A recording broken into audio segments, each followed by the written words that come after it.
ও মাই god! ICC champions ট্রফির ফাইনালের ফলাফল দুদিন আগেই ফাঁস করল জ্যোতিষী বিড়াল অ্যাকিলিস। বিস্তারিত জানতে সম্পূর্ণ ভিডিওটি দেখুন।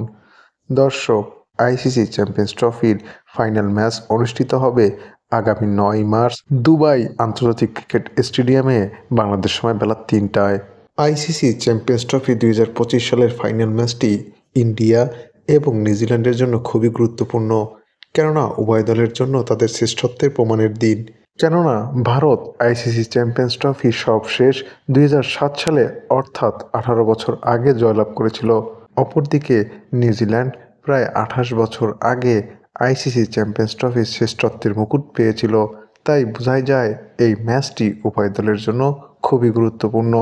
শক্তি এবং সামর্থ্যের দিক বিবেচনা করলে ভারত নিউজিল্যান্ডের চেয়ে অনেকটাই এগিয়ে, কেননা সবশেষ 2023 সাল থেকে এ পর্যন্ত নিউজিল্যান্ডের সঙ্গে ভারতের দেখা হয়েছে ওয়ানডেতে 6 বার, যার মধ্যে 6টিতেই জয়লাভ করেছে ভারত। তবুও খেলার দিন যে দল ভালো খেলবে খেলার ফলাফল তাদের পক্ষেই যাবে। তাই তো আইসিসি চ্যাম্পিয়ন্স ট্রফি 2025 সালের ফাইনাল ম্যাচটি নিয়ে উভয় দলের ভক্ত এবং সমর্থকদের মাঝে বিরাজ করছে চরম উত্তেজনা। তাই তো ভক্ত সমর্থকদের কথা মাথায় রেখে দুদিন আগেই ফলাফল ফাঁস করল জ্যোতিষী বিড়াল অ্যাকিলিস। এই বিড়ালটি রাশিয়া বিশ্বকাপ 2018 সালেও বেশ কয়েকটি ম্যাচের ভবিষ্যৎবাণী করেছিল সফলভাবে।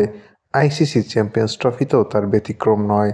বেশ কয়েকটি ম্যাচের ফলাফল প্রকাশ করে তুমুল আলোচনার জন্ম দিয়েছে এই বিড়াল অ্যাকিলিস।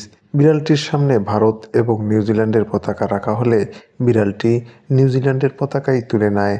তাই বোঝাই যায় এই ম্যাচে ভারতের চেয়ে নিউজিল্যান্ডই এগিয়ে থাকবে। দর্শক, আইসিসি চ্যাম্পিয়ন্স ট্রফি 2025 সালের ফাইনাল ম্যাচে ভারত নাকি নিউজিল্যান্ড, কোন দল জিতবে তা আপনিও জানাতে পারেন আমাদের কমেন্টস বক্সে।